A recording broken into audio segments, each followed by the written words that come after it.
Constable Amit Rana आते थे। Amit Rana Delhi police constable थे और उनको कोरोना हुआ था, जिसकी वजह से उनकी जान चली गई। उनके साथ ही कई हॉस्पिटल में लेकर उनको घूमे, लेकिन कहीं पर भी एडमिट नहीं किया गया, जिसकी वजह से प्रशासन की लापरवाही की वजह से उनकी जान चली गई। ऐसा एक ऑडियो मैसेज उनके साथियों का पूरी तरह से सोशल मीडिया पर वायरल हुआ है। अब सबसे बड़ी तकलीफ वाली खबर यह है कि उनकी पत्नी और 3 साल का बेटा भी कोरोना पॉजिटिव पाए गए हैं और उनको पीजीआई में दाखिल करवा दिया गया है। तो कहीं ना कहीं परिवार के लिए यहाँ पर दोहरी तकलीफ वाली खबर है। एक तरफ उनका जवान बेटा चला गया और उनकी पत्नी और सिर्फ 3 साल का बेटा भी कोरोना पॉजिटिव पाए गए हैं। तो ऐसी घड़ी में परिवार को हॉस्पिटल पर फोकस करना पड़ेगा कम से कम आने वाले 14 दिन तक। परिवार के लिए तकलीफ वाली खबर है और हम दुआ करते हैं कि परिवार इस स्थिति से जल्दी निकले।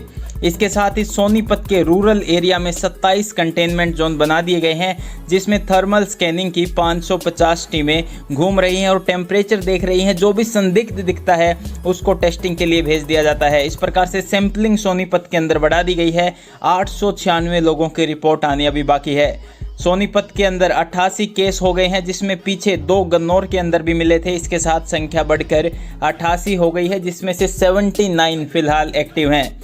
हर रोज सोनीपत में करीब 160 से 200 लोगों की सैंपलिंग हो रही है और जितनी ज़्यादा सैंपलिंग होगी उतना ही पता चलेगा कि कितने लोगों में संक्रमण फैला है। तमाम चिंता वाली खबरों के बीच अब आपको 2 अच्छी खबर बता देते हैं। जींद जिले में जो कोरोना पॉजिटिव पीछे पाए गए थे, उनके 120 परिजनों की रिपोर्ट जो है वो नेगेटिव आई है और वहाँ के डीसी ने बताया है कि जैसे जैसे बाकी जो पेंडिंग रिपोर्ट है अगर वो भी नेगेटिव आती है तो धीरे धीरे बाजार खोल दिए जाएंगे और कई सुविधाएं भी शुरू कर दी जाएंगी, क्योंकि जो पॉजिटिव मिले थे उनको क्वारंटाइन कर लिया गया है।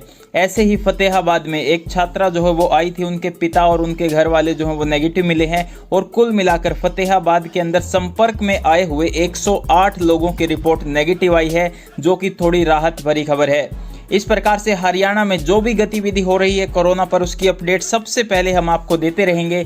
तमाम बड़ी खबरों के लिए हमारे चैनल